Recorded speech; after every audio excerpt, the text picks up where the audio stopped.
In today's re-release, I have an amazing conversation with Elena Agaragimova, CEO and co-founder of ShiftWell.ai.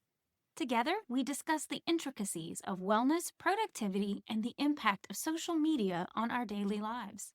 If you enjoy this conversation, make sure to register for Elena's upcoming session, The 6 Elements That Drive Human Performance, in the January 2026 Navigating Uncertainty Leadership Summit. It's free to register. Links are in the show notes. Now on to the show.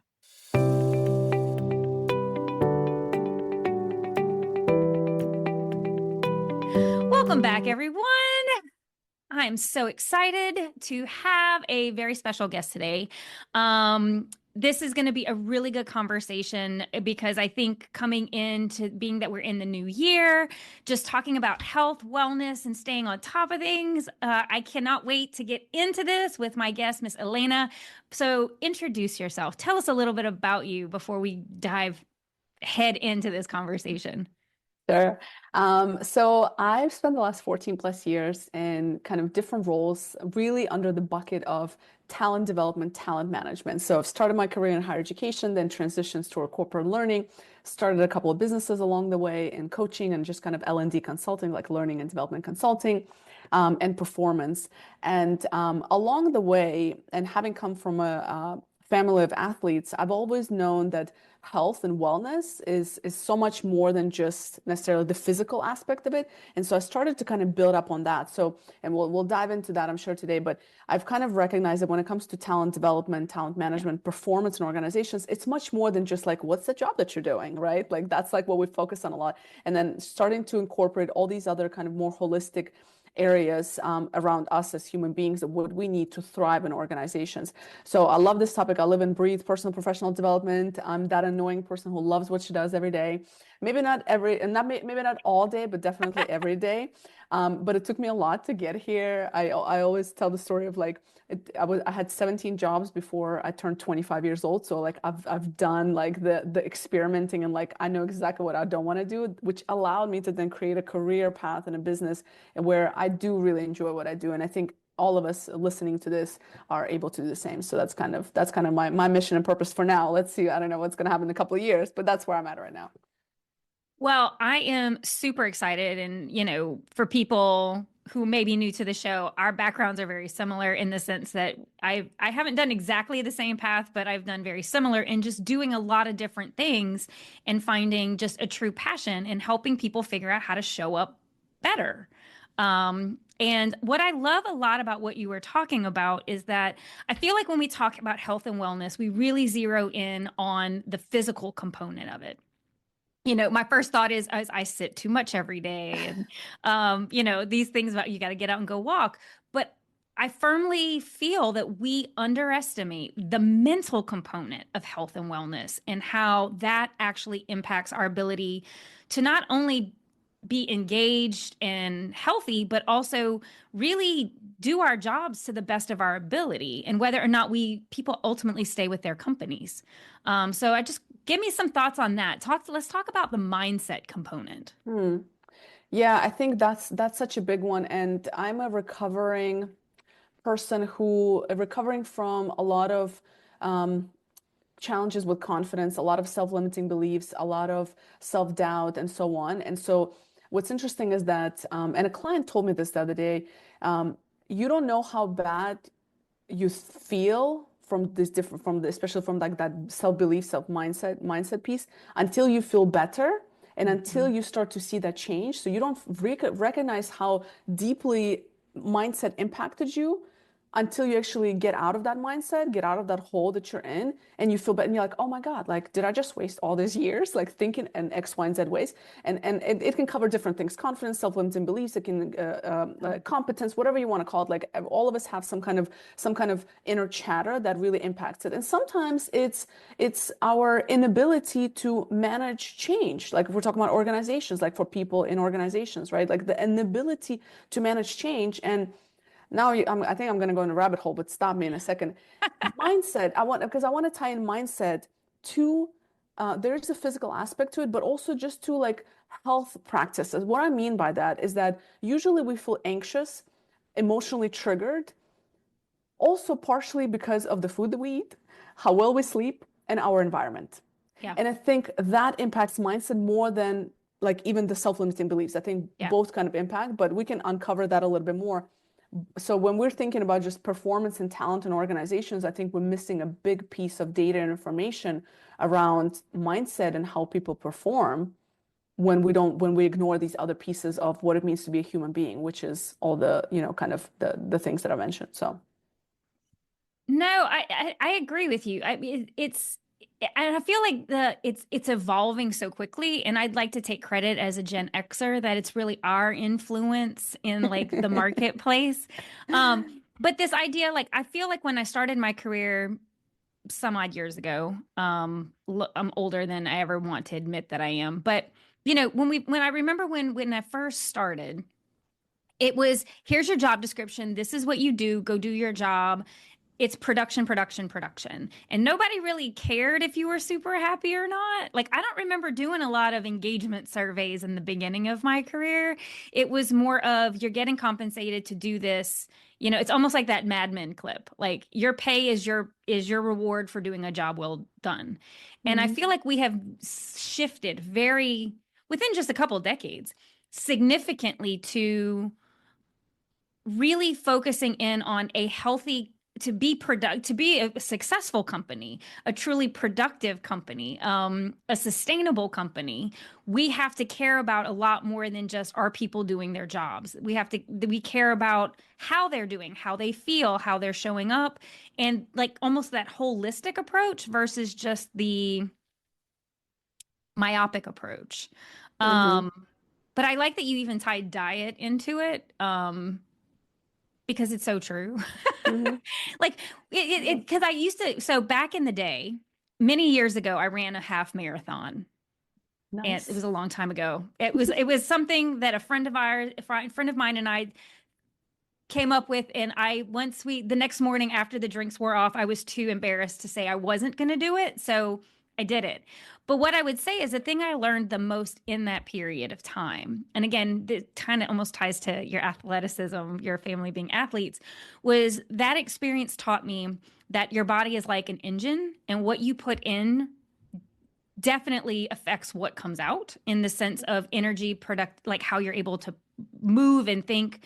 And I also learned that my mindset about what my body could do was also could be a very self-limiting factor. Because if I didn't think I could run that distance, there's no way I could have run the distance. Like you start to really understand the game that your mind plays in Mhm, how successful you can be. Again, like you talked about a recovering self-doubter, or how, I think the other term that comes up a lot is imposter syndrome. mhm, But the reality comes down to it is what you ingest versus your thoughts, who's around you, physically. Food has a huge has a huge factor in what you actually put out and how mm, you show up in your world. mm. You know what's interesting? Actually, I didn't tie the 2 points until you just said it out loud. But you mentioned you're a Gen X. I'm an elderly millennial, so I'm right there behind you. And We'll claim you. It's okay. I'll take some of the credit too. So we grew up in a very different time. So what I mean by that, we first of all, at that time, whoever you hung out with, like that's your example of what a career should be like the level of satisfaction. So like everybody was kind of living the same life, and you're like, no, I'm just doing my job, it's fine. And then since then, we obviously social media and access to information, all those things came out, and it's like, wait a minute, like now younger generations are growing up, even us looking, you're like, so there's a different way I can do this, and then there's also access to all these learnings online, all the access to just opportunities to learn and upskill yourself and educate yourself further versus just regular traditional institutions, universities we used to go to, right? Yeah. So I think that has definitely accelerated this change in the workforce that we see and how we associate what we do with kind of the companies that we work with, because we start to see a different point of view. That's number one. I think another piece is going back to the diet aspect, is that the food supply has just significantly went down down the hill, Yeah. since over the last 20 years or so. Yeah. So, just that, access to healthier foods is harder, it's more expensive. and so on. And it's just, and depending on where you are and your income level and where you are on a social economic level, sometimes you don't, I mean, it's not even an option. I'll give you an example here locally. My boyfriend and I think it was like last year, we were driving through a neighborhood in Maryland, and it was more like, a neighborhood of just more of like a low socioeconomic ladder. And you could see like on every corner, it was like fast food, a liquor store, a quick stop, like, junk kind of food store and so on. And there was like no healthy options in sight Yeah. versus you go to like a nicer part of DC and you have like your Whole Foods and you have this organic store and this Trader and that. Joe's and Trader Joe's and this like, and that. Hmm. from farm to table, right? Type thing. So I think there is a larger, which I don't want to get into that, but I think there's a larger kind of systemic issue that we're dealing with, and it's just getting worse. So that's park that aside. I think what for sure we see is that we're more anxious and more uh, leading to that burnout because we also have so much information coming to our way, right? I Yeah. mean, I think statistically, I don't remember the exact number, but it's like huge number, like more than 60% of one that people, the first thing they do when they wake up is they're like in front of their phones. So you have all this influx of all this information before you even start your day, and your mind, like you said, it's like a vessel, right? Like your body's that the vessel, you need to put nutrients in it, and that includes the information that comes in. So if you're waking up and you're looking at like we're at war here, this is bad, this somebody got shot, this person is so happy they're, I don't know, on a vacation, and what am I doing with my life type thing. This person's loving their career, this person looks like they lost weight, and I'm over here just stuffing my face. So it's like all this information that's coming our way, that's we're starting our day off on a negative note. So then we go into a workplace, and Yeah. then with all of that garbage in the back of our minds, which we don't recognize, but our eyes see it. And our eyes, whatever scroll we did on that Instagram or on YouTube, it registered. Kimberly, it went Yes. somewhere. And it's probably just parked in the back of your head so that when something happens at work, it triggers a thought, and that thought comes from completely ridiculous thing that you might have watched that has nothing to do with you, but now we've internalized it. So it's like Yep. this whole like snowball effect. So I think to your point, like growing up, I think the way you and I grew up, like I mean, way before social media. I mean, I look at kids these days, and I'm like, I hadn't like when I was 14, I was like the most clueless. I was a kid. I was like an 8-year-old compared to today's Yeah. 14-year-olds. And I think that has something to do with it. And a final point here is also the social aspect. When we were growing up, I don't know about you, but we would play on the street. We would go ride bikes. We would Yeah. go play with the neighbors and the community and the neighborhood. So the social piece is there. And today, again, contributing to that mindset is the isolation, is the loneliness. It's a pandemic that is growing. I'm reading a great book. It's called the death of despair, and it talks about the suicide rates of particularly they're talking about men between Yeah. ages of 35 to 45 or something like that, or 45 to 54, I forget exactly, that are just due to a lot of it's due to that loneliness, substance abuse, and so on. But the core of it is that we're disintegrating as a society on social aspects. So again, a little bit different topic, but I think it's important to understand when we think about humans and organizations, like all these things we're dealing with. So I kind of want to, okay, lots in there. So one, but some of the things that I think are important, especially when we talk about leadership. So one of the things I loved was the fact that everything you take in. So I like when you said, because I am guilty, I've done it too, where I will have my phone by my bed and I'll pick it up to see what notifications came through. But what you said is very meaningful because if you do this every day and you're filling yourself with a lot of anxious information, a lot of angry information, because our brains, we are very wired to hold on to negative, more negative, I would say emotions than the good ones, right? So to your point, we're going to hold on to what makes us anxious, what makes us feel less than.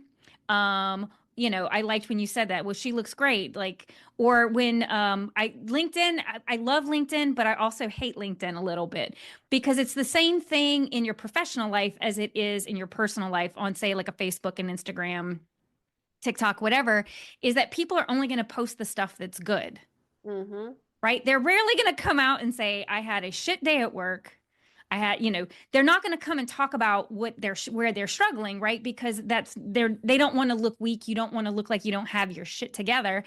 But what I would say is when you think about the cumulative impact that has on people of I'm not as good as somebody else. What am I doing with my career? Everyone else seems to have it more together than me. The world feels like it's falling apart. Um, from your perspective, because your experience is in the health and wellness component, right? I think that is probably a more honest description of what is happening with 90% of people, whether they realize it is or not. Hmm. That before they even step foot or start the first thing they do at work in that day, they're holding on to a whole lot of heavy stuff. So, what in your experience, how do you start to combat that? So we're not starting our day, like I'm assuming you're going to say, don't look at your phone. But I mean, bigger than that, because again, you think this has been going for decades. This is cumulative now. It's not like you just don't look at your phone one day and it gets better. So, what would you advise people to start doing? What are some habits that people should think about changing?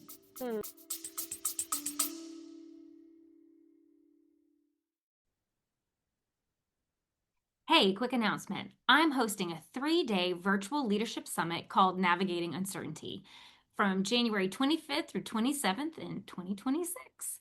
21 expert speakers are going to cover strategic leadership, team building, operational excellence, and leading through change.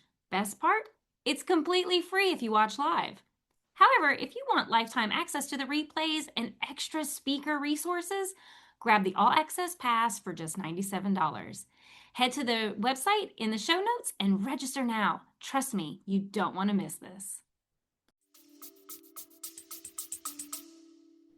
Yeah, I think it's a great question. And by the way, I'm still guilty at looking at my phone. Like my boyfriend, I was like, "Stop looking at your phone." Like I saw you look at your phone this morning. So we still, so it's Yeah, impossible to be perfect by any means. Like I yeah, mean, when I talk about this, I'm equally as guilty about a lot of those things. But I think awareness is like recognizing you like, okay, I've literally picked up my phone and it's 5 a.m. Like, what am I doing? Like this should not be. So I think just awareness number one. And that awareness comes from the biggest pain point in your life or career at the moment, in your life, because life is career, career is life, like it's all connected. There's no silos, in my opinion. And so I think just yeah, recognizing what is the biggest pain point, because you got to start somewhere, and it's impossible to tackle everything. It's, I can tell you and like you should do this, and you should work out, and you should drink more water, you should, but it's like impossible. Like we're human beings. Like change is difficult. Whenever what's interesting is that our brain perceives change as a threat. So our brains, like just our human biology, our brain's job is to protect us. And the way it protects us is it protects our energy, and then it keeps us away from danger. And so when we think change, when we have to change something, why it's so difficult? Because it activates that fear in our brain. Like, wait a minute, like I don't want to change. This is scary. I'm comfortable where I am because we've developed these set of habits that work quite well for us. And by the time you're 35 years old, 95% of your habits are developed. You're set. Everything you do is the same. The way you think, the way you communicate, the way what you do each day, day in, day out, it's the same. By the time you're 35, right? Which that goes to the saying of like, it's impossible to teach an old dog new tricks. It is possible, but it has become difficult because you've been conditioned and think in a certain way for a longer period of time. So yeah, baby steps is where it works. Awareness, number one. You got to have the internal motivation to actually make it change, which is why I go back to the pain points, right? What in your life, in your career, for example, that's not working right now. yeah, So, and looking at that, and then just looking at like, what are the behaviors and actions that you do each day that could be potentially impacting that? And so if we look at some of the basics, which I mean, my favorite part and what I see work a lot with clients is going back to the basics. And we miss those basics, which is the physical, the mindset, some of the things we're talking about, the social piece, the career fulfillment, and the nutrition. So if we just look at the basics, and we're just starting with health because it's everything.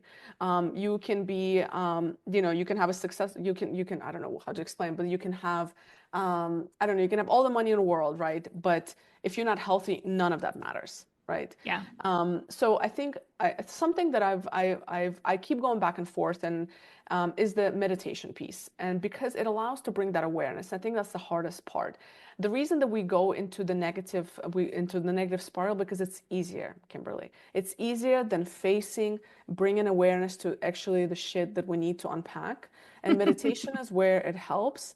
And I used to go into kind of discussions. I've had people on my podcast and we talk about meditation, and there's different types of meditation. People say, well, working out is meditation for me, or walking meditation is meditation for me, which could be true. But I think there's also something around sitting quietly, whether it's a guided meditation or whatever, but not moving and just kind of sitting in that stillness that has a lot more power than if you were working out, because then you're still distracted.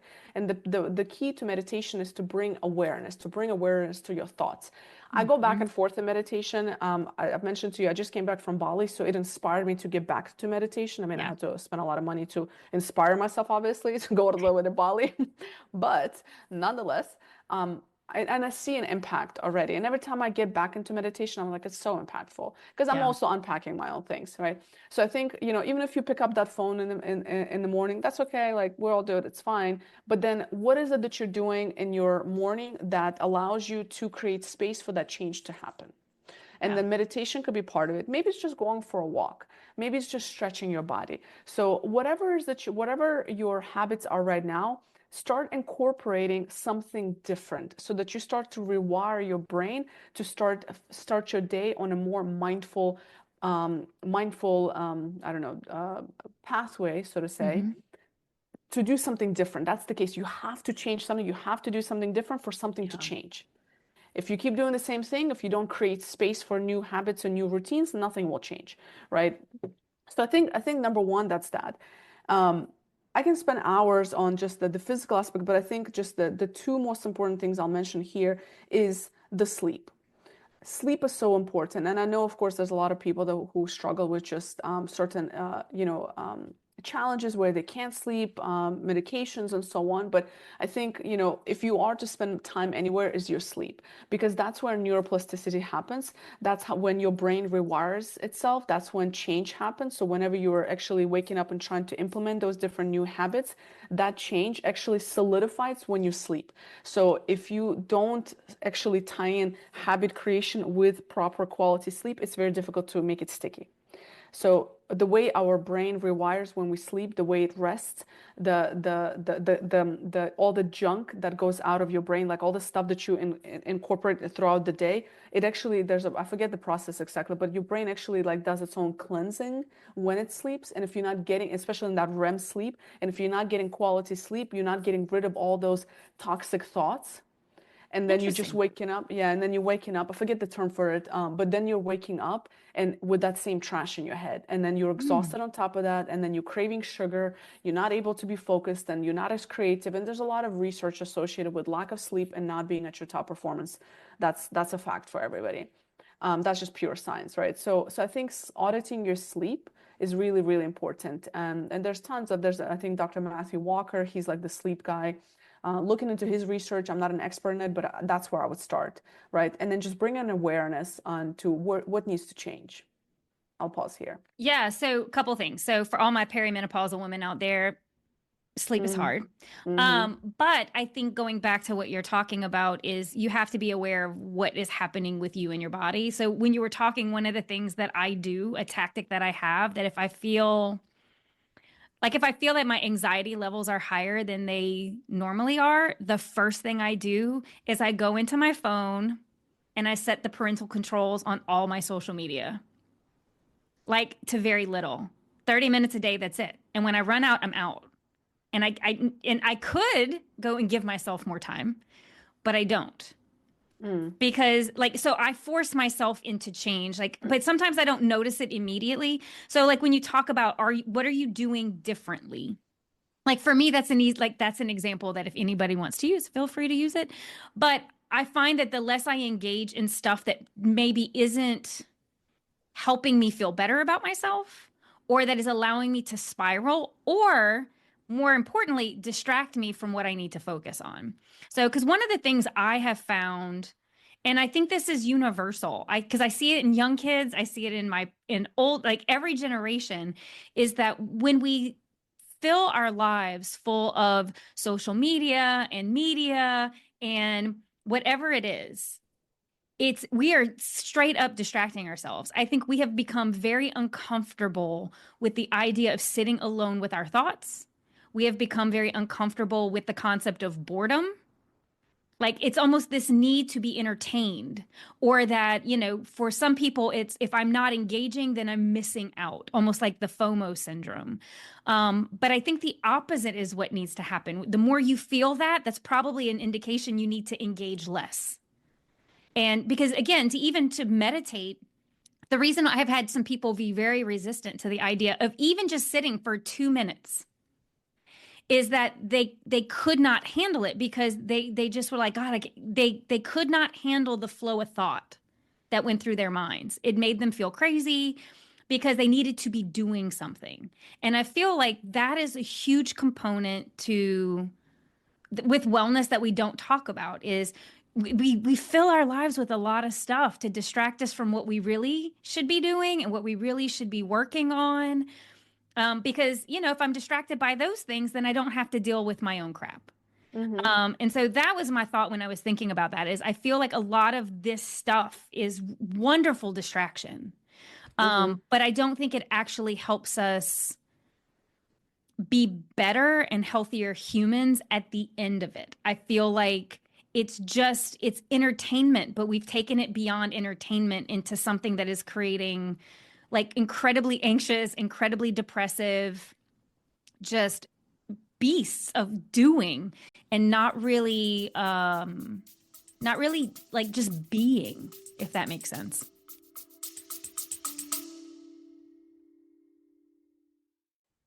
Is this episode hitting a nerve?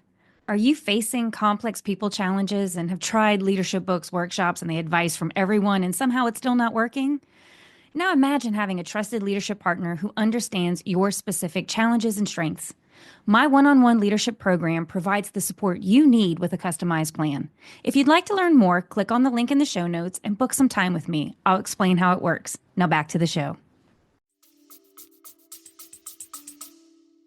Absolutely. And I think you mentioned some really important, and is this inability to be uncomfortable or like just like wanting to face ourselves. And when we're looking at social media, when we're staying busy, what we're doing is we're faking connection.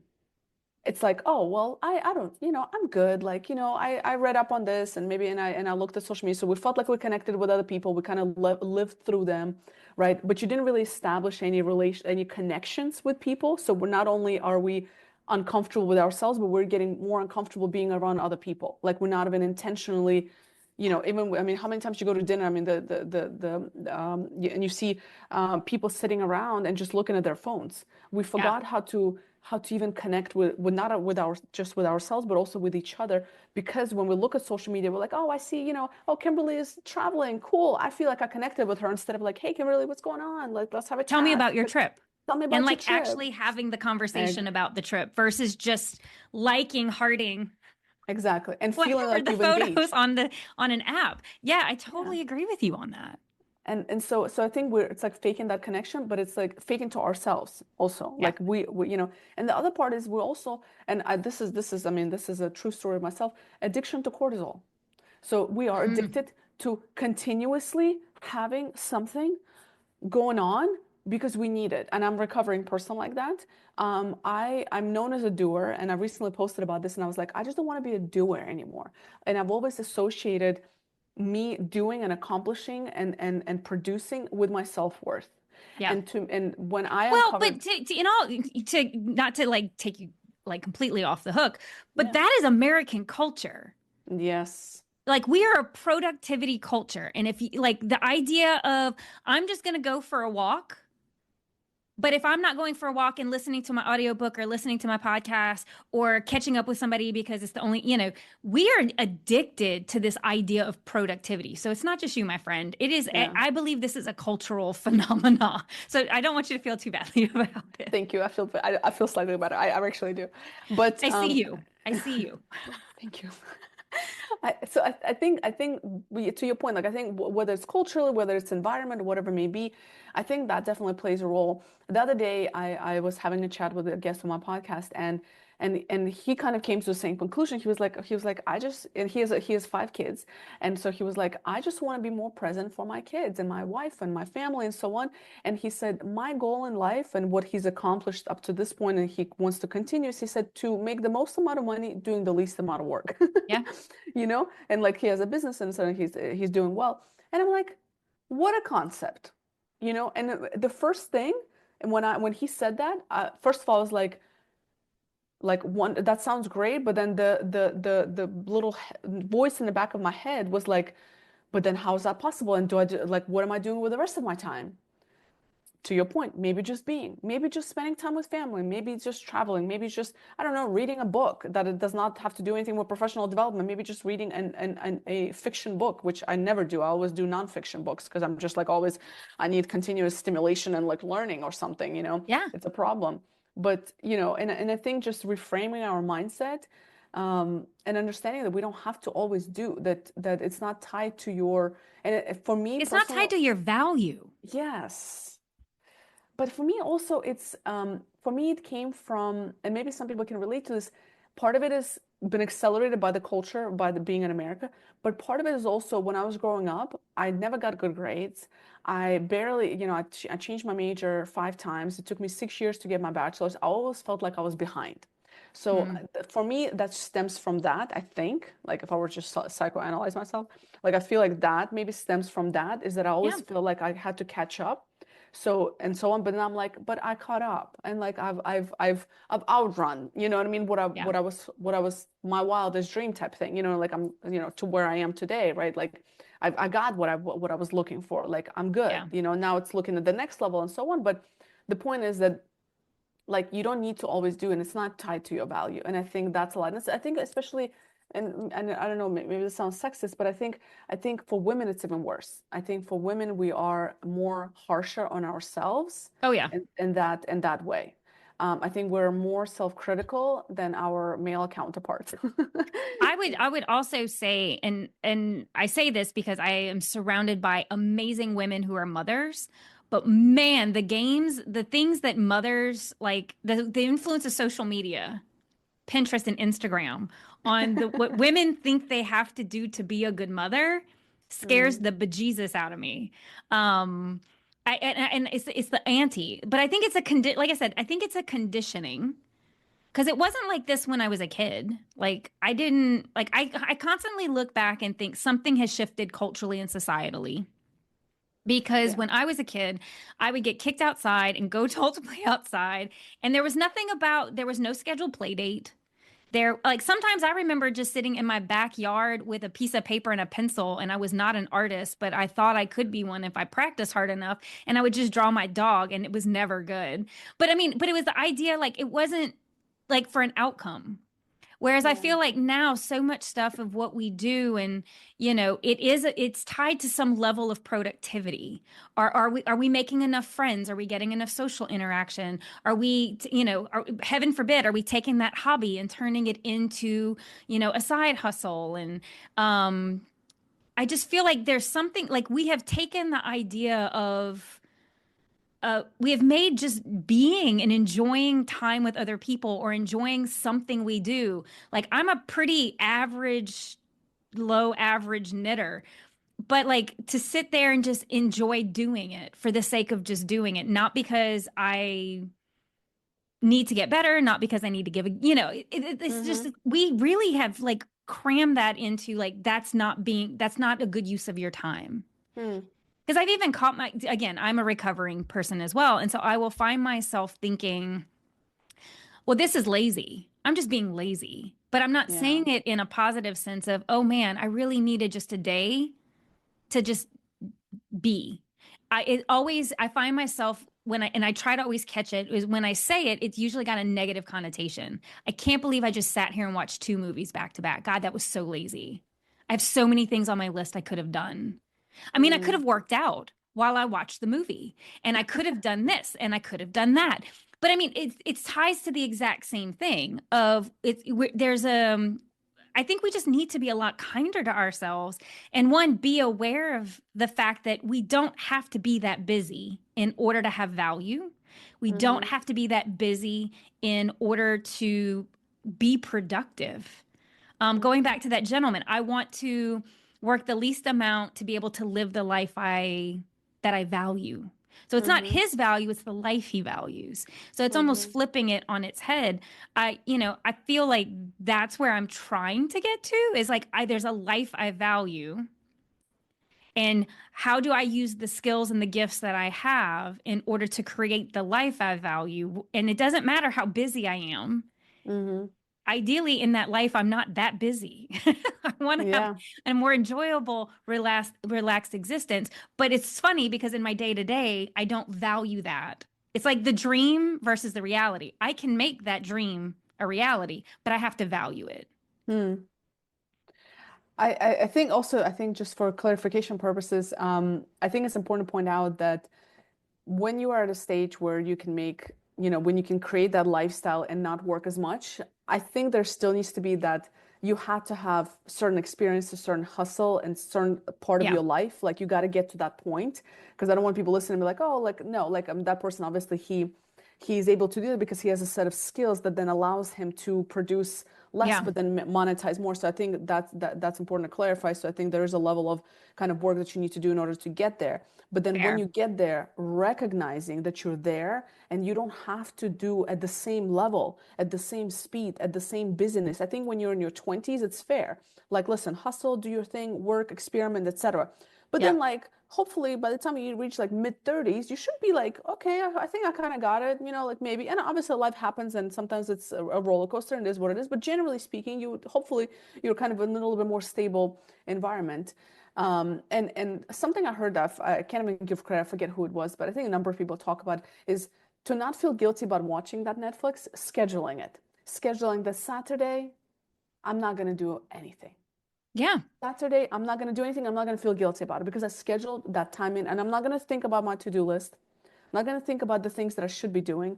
I'm not going to think about working out. I'm not going to think about eating healthy today. I'm just going to my cheat day from all sides. And just scheduling that in, I think will quiet down that self-critic in our heads. That works for me at least. Well, and what I like about that though is it's a step process to helping you. So if you become aware, like I just mentioned, that these are the thoughts that will play out in your head, and then to prevent the spiral of like feeling badly about yourself, which is just ridiculous. But we do it. But I love the concept of you can create like steps to get you to a healthier place. No differently than like I'll put limits on my social media, or I will put limits on until I feel like that's not something that my brain is wanting me to engage with. Hmm. You know what I mean? I think Yeah. that's fascinating.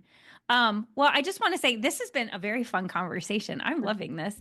But I want to be respectful of your time. So for all of our listeners out there, when we think about health and wellness, and I know we've talked a great deal about mindset today and just kind of the mental component about showing up as a healthier you, what would be maybe your final thought or a key takeaway for our listeners as they navigate their day-to-day challenges in existence? I would audit those 5 areas and see which one you need to really start with. So I would look into your physical health, your mindset, your social interactions like with other people, where you are in your career, and then also the nutrition piece. So Mhm. I think I would just audit those 5 areas, which makes us, either really great at our performance and just happy, whole human beings, or usually when we're feeling off, though one of those 5 things or multiple things are usually off. And I think it's unrealistic to go after all 5 at the same time, but just auditing where is the biggest pain point for you? Like, is it that you're just completely miserable at work and you wake up and you're just dreading having to go to work? Is it that you're waking up completely exhausted because you're just not sleeping and maybe that's what you need to address?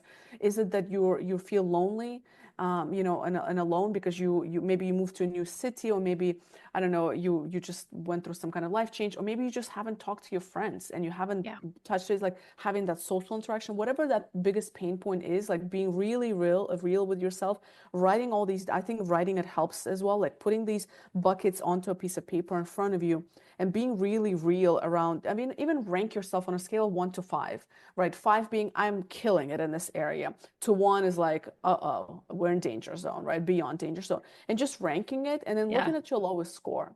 and then spending time in that bucket, and then moving to the next bucket and the next bucket. And as you do that, you'll create a set of habits to help you get to that five, and or maybe a four. No, we're not looking for perfection, right? Like there's always room for improvement, myself included. And then just kind of looking at that, I think that's where we need to, because then that makes it for you, it's tailored for you, what's right for your life, for your choices, what's important to you, auditing that, and just, and you don't need anybody to do it, just you, yourself, and you. Well, I think that's brilliant, and I like that. So if anybody is listening to you and is like, "Hey, I'd like to learn more about you, maybe work with you," where would you want them to find you?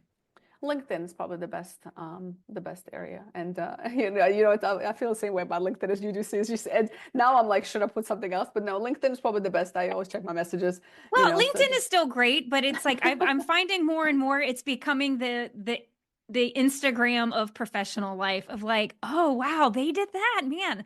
It's on my bucket list too. And like, I'm like, yeah. again, you can't compare yourself to someone else's journey. If that would be Hmm. my final thought for this is stick with yourself. Pay attention to your own path. But just thank you so much. And we will have your contact information, everything in the show notes. Just thank you so much for joining me today. And, who knows, might have you back again. We'll talk about some more fun stuff. Thank you.